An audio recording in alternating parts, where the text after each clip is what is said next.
Hello everyone. तो class 10th की chemistry में ये है हमारी वीडियो सेकंड और वीडियो फर्स्ट हमने बना दिया। वीडियो फर्स्ट में हमने क्या क्या पढ़ा है उसका रिवीजन करेंगे पहले 1-2 मिनट में, उसके बाद में क्या क्या आगे पढ़ेंगे वो सब बताते हैं। ठीक, तो हमने अभी तक क्या क्या पढ़ा है? हमने पढ़ा है एसिड पढ़े थे, अम्ल पढ़े थे।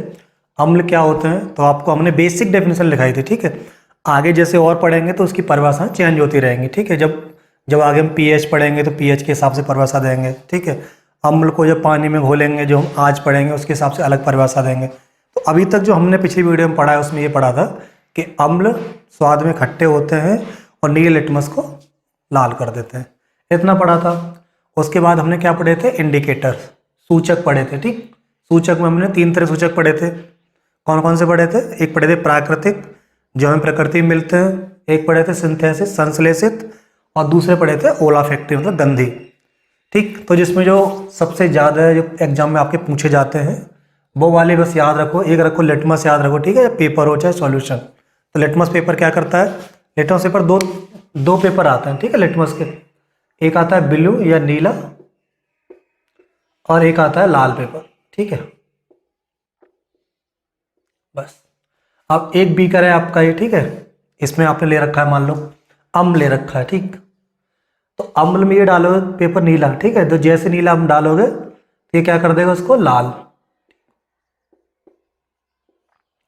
और अम्ल में ही डालोगे ये वाला लाल वाला तो कोई अंतर नहीं पड़ेगा। ठीक, ये क्या है मेरा? इसमें एसिड या अम्ल। और अगर मेरे पास क्या है क्षार या बेस, यहाँ डालोगे नीला कोई फर्क नहीं पड़ेगा, लेकिन ये डालोगे लाल वाला तो लाल को क्या कर देगा? नीला।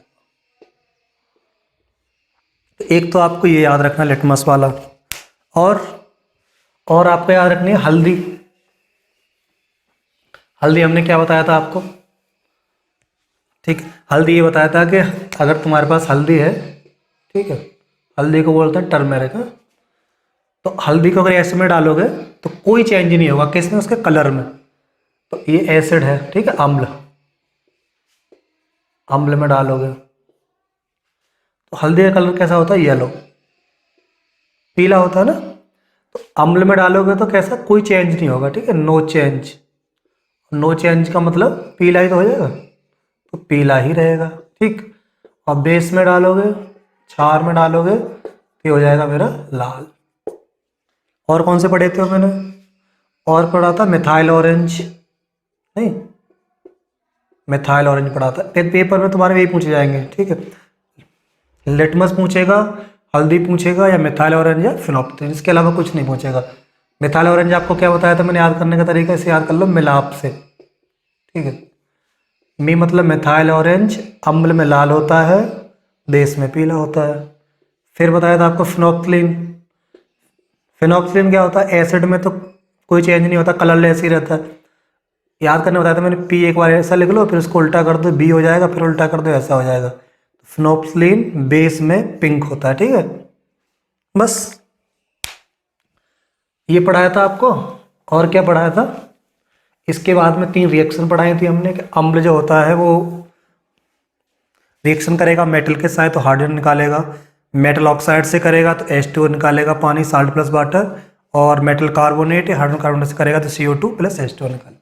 इतना हमने पढ़ लिया था। ठीक, चलो आज क्या पढ़ते हैं फिर हम।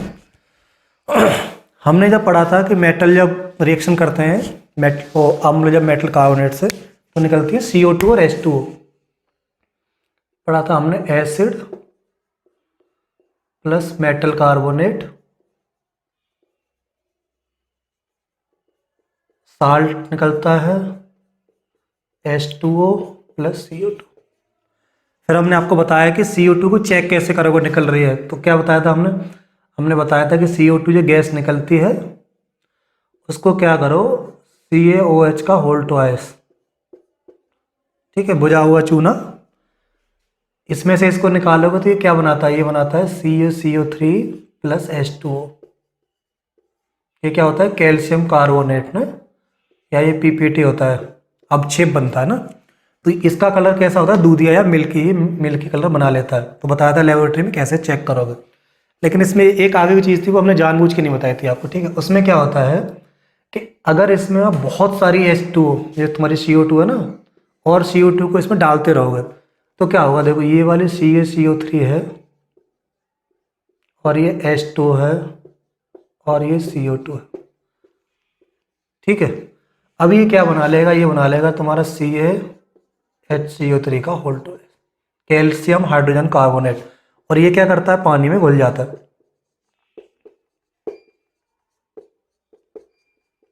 जब ये पानी में घुल जाएगा तो फिर आपको ये दूधिया कलर नहीं दिखेगा। तो इसलिए जो लेबोरेटरी में जब चेक करते हैं तो बस ये ध्यान रहे कि एक बार दूधिया कलर आ गया फिर CO2 बंद कर दो, उसके बाद में CO2 ज़्यादा प्रभावित मत करो, ठीक। तो ये हुआ हमारा रिवीजन जो हमने अब तक। क्या पढ़ेंगे हम, बेस या क्षार।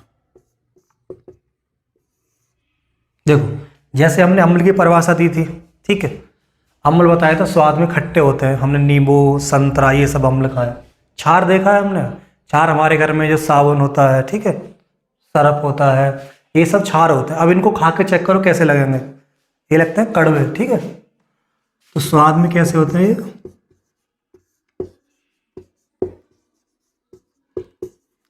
स्वाद में कड़वे होते हैं।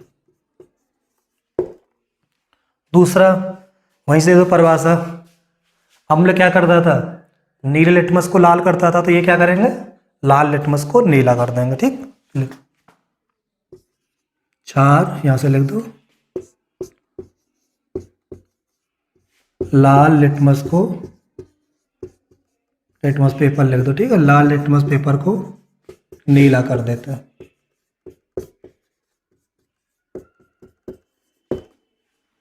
ठीक। अच्छा, इसके बाद सूचक पढ़े थे, तो सूचक तो हमने दोनों के लिए पढ़ लिए थे ना, अम्ल के लिए पढ़ लिए थे, क्षार के लिए पढ़ लिए थे, तो सूचक की यहाँ पढ़ने की जरूरत नहीं है, ठीक। बस इतना याद रखो, इसका स्वाद में कड़वे होते हैं, लाल लिटमस को, लाल पेपर को नीला कर देते हैं। और अगर इनको टच करोगे, छू के देखोगे ना, छू के देखो साबुन को चिपचिपा सा लगता है ना पूरा, उसको सोप ही नेचर बोलते हैं। सोप मतलब सर्फ वाला है, ठीक है, सोपी इन नेचर। जब चेक करोगे तो हाथ से टच करोगे ना, चिकना हो जाता है पूरा सर्फ वगैरह, ठीक। तो ये पढ़ लिया हमने। अब क्या पढ़ेंगे, अब पढ़ेंगे हम, देखो जैसे हमने पढ़ा था कि अम्ल कैसे रिएक्ट करते हैं मेटल से, मेटल ऑक्साइड से, ठीक, ऐसे अब पढ़ेंगे क्षार की अभिक्रिया। तो हम पढ़ेंगे क्षार की धातु के साथ अभिक्रिया। तो ये अभिक्रिया बिल्कुल सेम होती है जैसे अम्ल करता है, ठीक। हमने पढ़ा था कि अम्ल जब धातु से क्रिया करता है तो क्या बनाता है, साल्ट प्लस H2 गैस बनाता है। ऐसे हमारा क्षार होता है, तो देखो क्षार हमारा ये है NaOH, ठीक। NaOH हमारा क्षार है, ये हमारा जिंक से रिएक्शन करे, ठीक है, ये एक्वस है, ये मेरा सॉलिड। तो ये बना रहता है सोडियम जिंकेट, ठीक है, Na2ZnO2।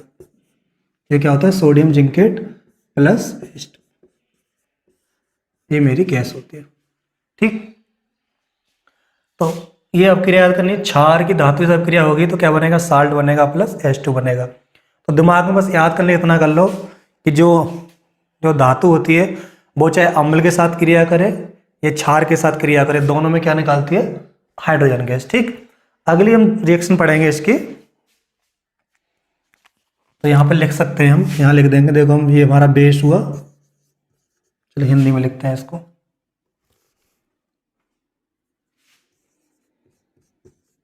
क्षार प्लस धातु रिएक्शन करके क्या बनाएगी, लवण प्लस हाइड्रोजन,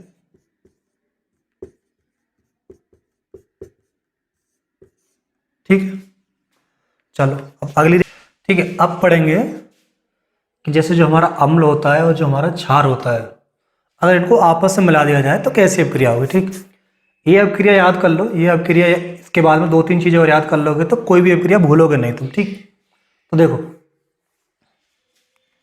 ये हमारा अम्ल है, ये हमारा क्षार है, तो बस तुम ये याद रखो, और इससे देखना तुम्हें जितनी रिएक्शन है, बहुत सारे 80-90% रिएक्शन इस चैप्टर की अभिक्रिया सब याद करने की जरूरत नहीं पड़ेगी, सब यहीं से कर लोगे तुम। तो देखो अम्ल है मेरा ये प्लस क्षार, जब इनकी रिएक्शन होती है अम्ल क्षार की तो यहाँ बनता है लवण, ठीक है, साल्ट और प्लस बनता है मेरा H2 लिक्विड। ठीक, बस इतना याद रखो, इतना याद रखो। जब अम्ल, एक अम्ल पदार्थ होना चाहिए मेरे पास, दूसरा पदार्थ अगर मेरे पास क्षार है तो क्या बनेगा, लवण बनेगा और H2O बनेगा। ठीक, अब दो चीज ये याद कर लो कि देखो जितने धातु की ऑक्साइड होती हैं,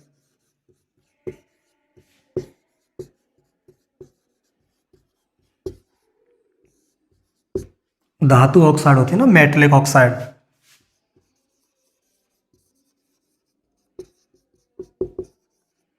मेटल ऑक्साइड होती है, तो ये सामान्यतः, तो सामान्यतः का मतलब क्या होता है, इसमें एक दो एक्सेप्शन होते हैं, लेकिन तुम्हारे 10th क्लास लेवल पे कोई जरूरत नहीं है इनको याद करने की। ठीक, तो धातु ऑक्साइड जो होते हैं तुम इतना याद करो, क्षारीय होते हैं,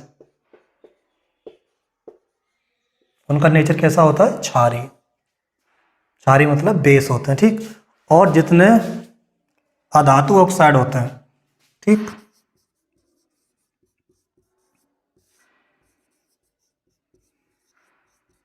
अधातु ऑक्साइड, ठीक है, नॉन मेटलिक ऑक्साइड जो होते हैं वो नेचर में कैसे होते हैं, अम्लीय।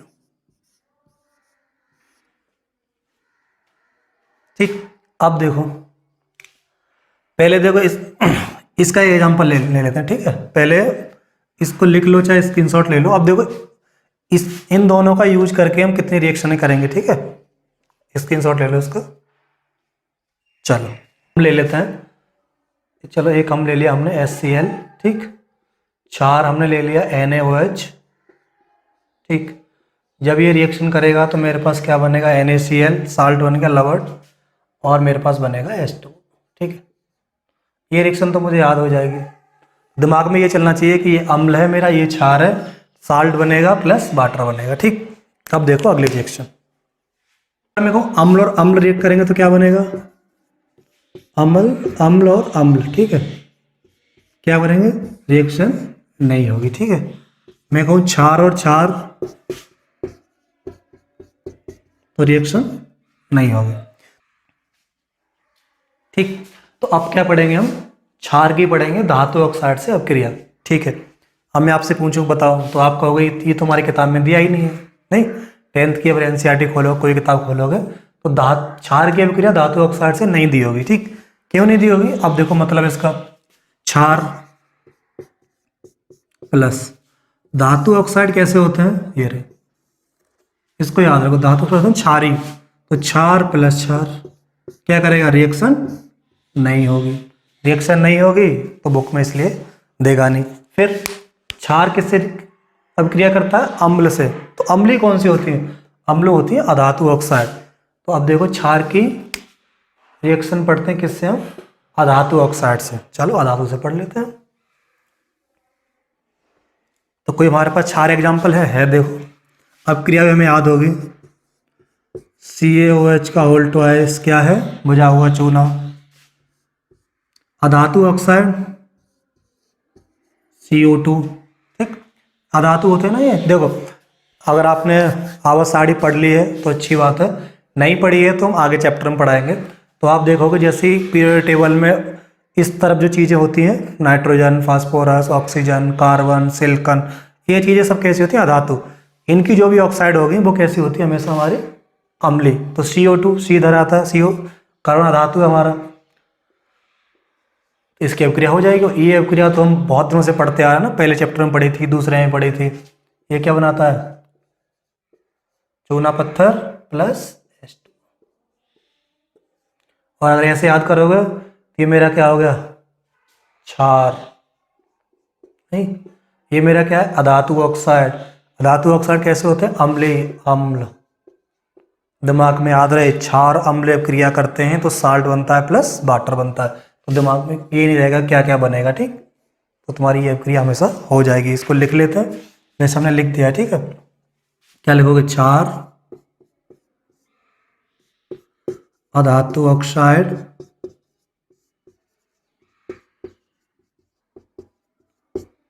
क्या बनाएंगे, लवण प्लस पानी या जल है। ठीक है, चलो एक और एग्जांपल लिख लो। ठीक है, एक मैग्नीशियम हाइड्रोक्साइड है ये। ठीक, ये रिएक्शन करेगा अगर मेरा SO2 से, तो ये बना लेगा मेरा MgSO4 प्लस H2। ठीक, तो SO2 सल्फर क्या है मेरा, नॉन मेटल, अधातु, और अधातु होगा तो ये अधातु ऑक्साइड कैसी होगी मेरी, अम्लीय। ठीक, तो ये मेरा बन जाएगा साल्ट प्लस वाटर। ऐसे लिख देगा CO2। ठीक, SO2 मैग्नीशियम ऑक्साइड, ठीक, Fe2O3। ठीक है, और लिखें कुछ। ठीक, तो इसमें पूछ सकता है पेपर में कभी भी कि ये बताओ CO2 कैसा होता है, अम्लीय होता है, क्षारीय होता है। SO2 कैसा होता है, अम्लीय होता है, क्षारीय होता है। ठीक है, मैग्नीशियम ऑक्साइड कैसा होता है, आयरन ऑक्साइड कैसा होता है। ठीक, कॉपर ऑक्साइड मान लो CO दे दिया आपको। तो सबसे पहले तुम्हें ये पता होना चाहिए कि कौन कौन से मेटल हैं इसमें, धातु कौन सी है। देखो मैग्नीशियम धातु है, कॉपर धातु है, आयरन धातु है। तो मैंने क्या पढ़ा, जितनी धातु ऑक्साइड होती है, धातु ऑक्साइड कैसी होती है, क्षारीय। तो ये मेरे क्या हो गए सब, क्षार। ठीक, सल्फर, कार्बन, ये मेरे क्या कौन से, नॉन मेटल, अधातु। तो ये कैसे हो गए मेरे, अम्लीय। ठीक है, ये कुछ इसके एक्सेप्शन होते हैं, वो तुम्हारे सिलेबस की बात नहीं है, पेपर में आएगा, आसान आएगा बिल्कुल। ठीक, पूछ लेगा कभी तुमसे SO2 का बताओ अम्लीय या क्षारीय, CO2 बताओ अम्लीय या क्षारीय, बस इतना याद रखो। और ये तुम्हें धातु क्या होती हैं, धातु होती हैं, जब हम आप जो आवाज साड़ी वाला चैप्टर पढ़ेंगे वहाँ बता देंगे आपको कौन से धातु होते हैं, कौन से अधातु, फिर आपको बहुत आसान हो जाएगा समझने में। ठीक है, चलो आगे बढ़े। अम्ल तथा क्षार में क्या समानताएं होती हैं, तो देखो एक तो समानता तुमने देखी होगी कि जब हमने इनकी अभिक्रिया पढ़ी थी धातु के साथ। ठीक है, तो अम्ल की अभिक्रिया पढ़ी धातु के साथ, उसमें भी हाइड्रोजन गैस निकल रहा था। क्षार की अभिक्रिया पढ़ी थी हमने धातु के साथ, उसमें भी हाइड्रोजन गैस निकल रहा था। ठीक है, तो पहली तो यही है कि क्षार, समानता क्या है इसमें, क्षार तथा अम्ल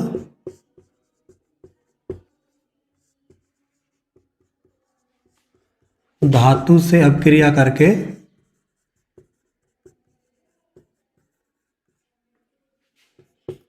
H2 गैस निकालते हैं।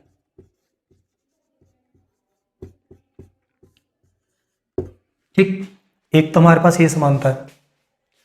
अब देखो जो हाइड्रोजन गैस निकलती है वो निकलती क्यों है। ठीक, और दूसरी समानता इनकी ये है कि देखो अम्ल जो जितने होते हैं ना, उसमें हमारा होता है H प्लस, H प्लस मतलब हाइड्रोजन आयन। ठीक, और जितने क्षार होते हैं उसमें होता है हमारा OH नेगेटिव।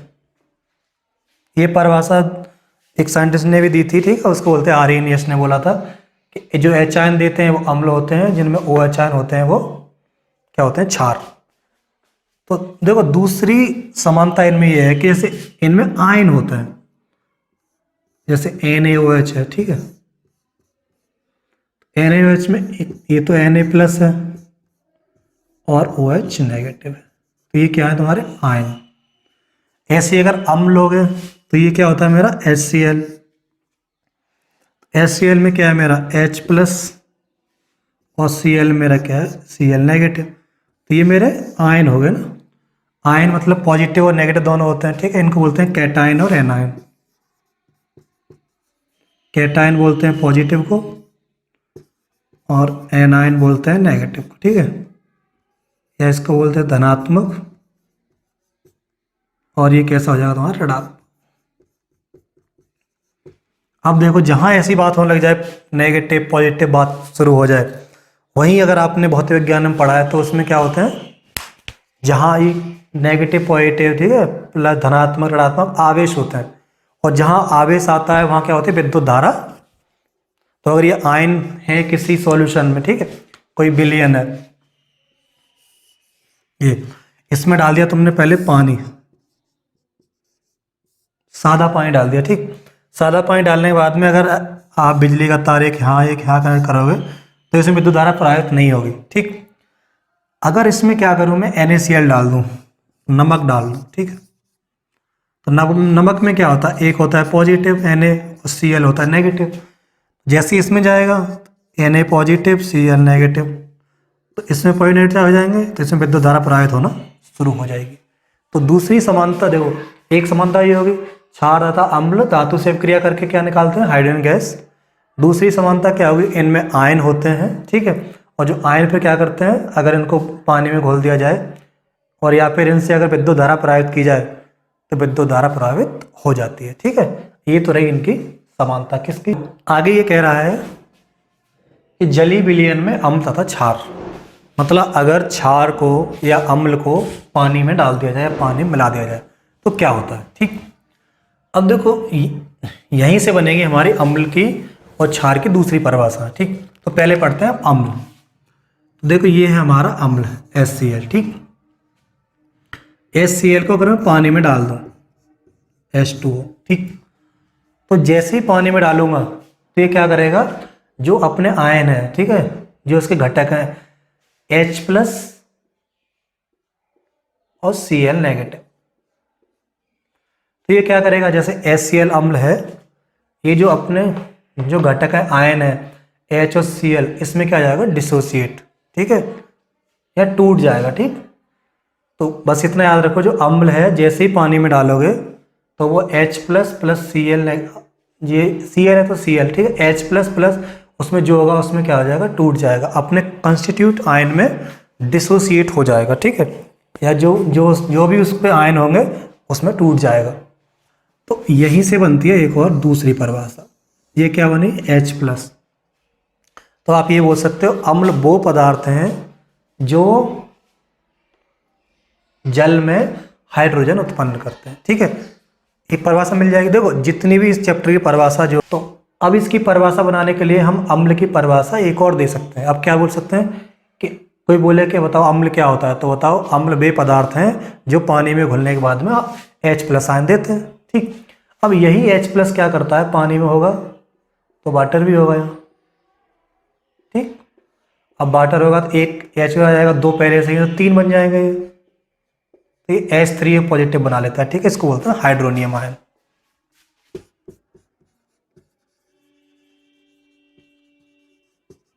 हाइड्रोनियम, ठीक। तो क्या हुआ, जैसे ही अम्ल को पानी में डालोगे तो जो भी उसके घटक होंगे उसमें वो टूट जाएगा, ठीक।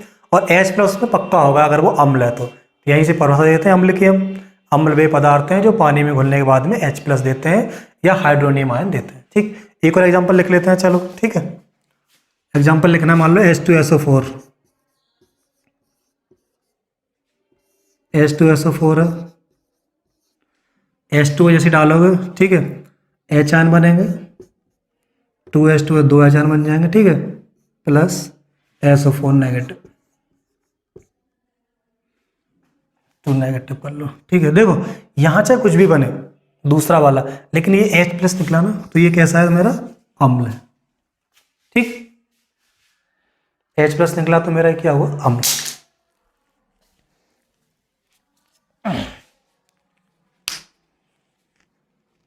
चलो तो ये मेरा अम्ल की रिएक्शन हो गई सारी ना, अम्ल की।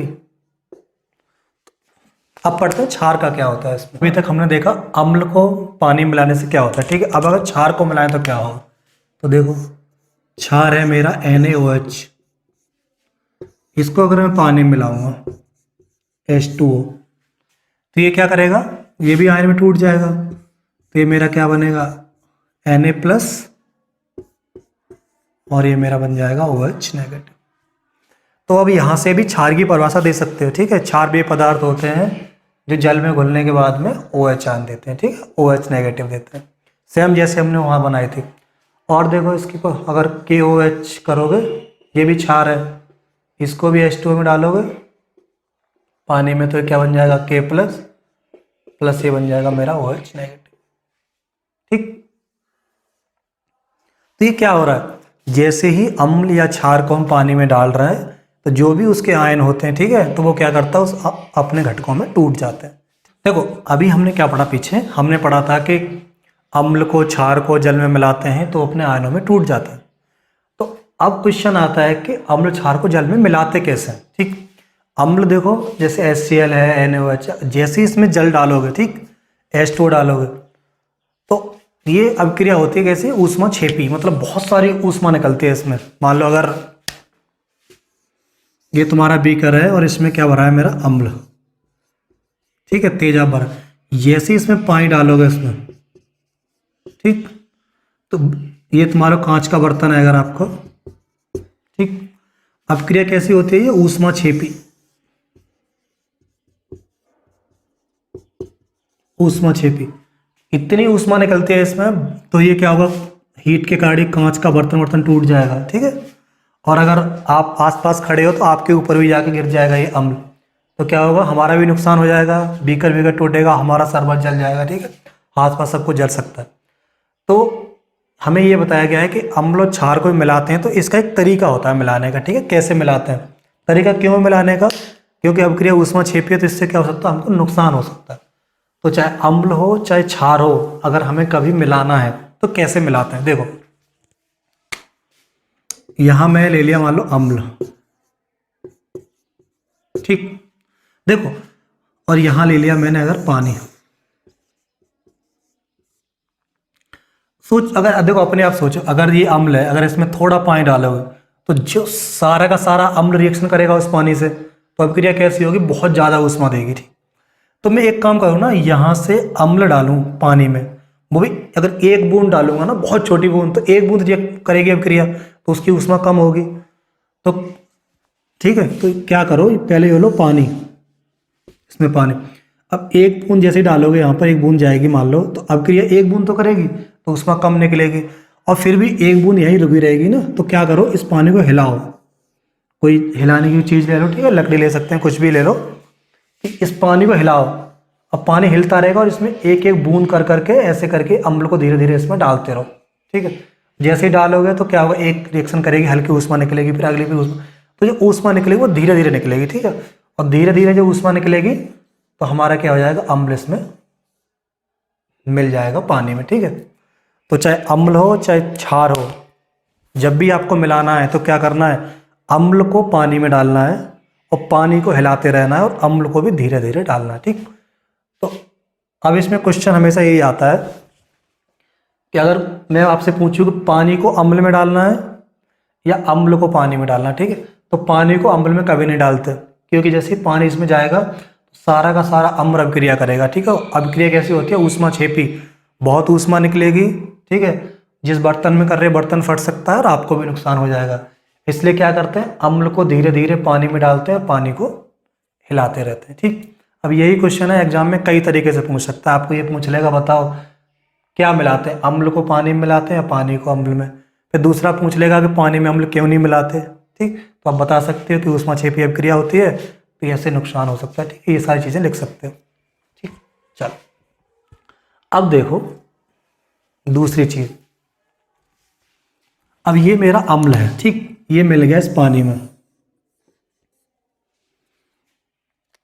ये मेरा क्या है, वाटर।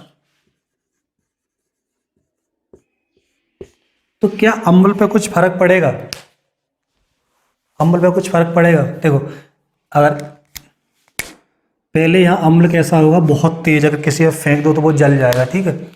अब वो मिल गया पानी में तो अम्ल तो अब भी होगा, ये पूरा चेक करो अम्ल होगा, लेकिन अम्ल कैसा होगा मेरा, ये कमजोर अम्ल होगा। तो यहाँ क्या हो गया, इस प्रक्रिया को बोलते हैं डाइल्यूशन,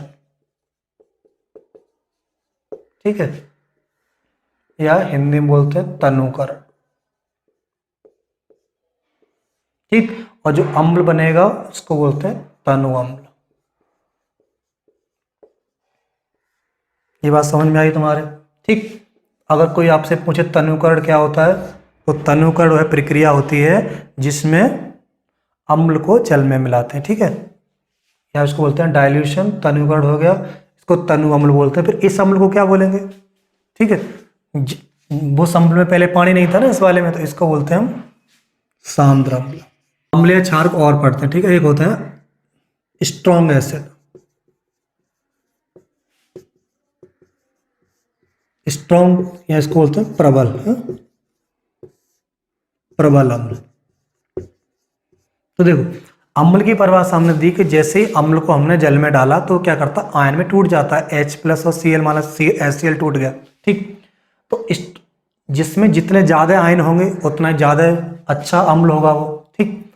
तो वे एसिड या वे पदार्थ जो जल में डालने के बाद पूर्णतः अपने आयनों में विभाजित हो जाते हैं, वो कैसे होता है, स्ट्रॉन्ग एसिड। लिख लेते हैं, ठीक है। बे अम्ल जो जल में डालने के बाद पूर्णतः अपने घटक आयनों में टूट जाते हैं, ठीक है।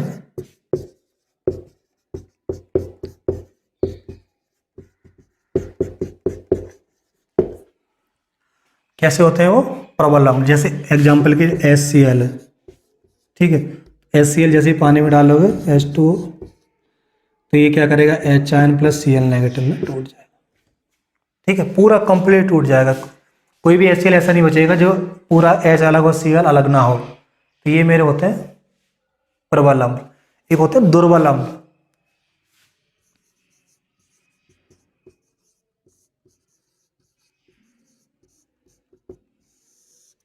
दुर्बल अम्ल क्या होते हैं, देखो वही परिभाषा है। दुर्बल अम्ल का मतलब ये है कि जो अपने उसमें आयन में पूर्णतः नहीं टूटे। तो बे अम्ल जो जल में डालने के बाद आंशिक रूप से अपने आयनों में टूट जाते हैं। लिख देते हैं इसको, ठीक है। बे अम्ल जो जल में मिलाने पर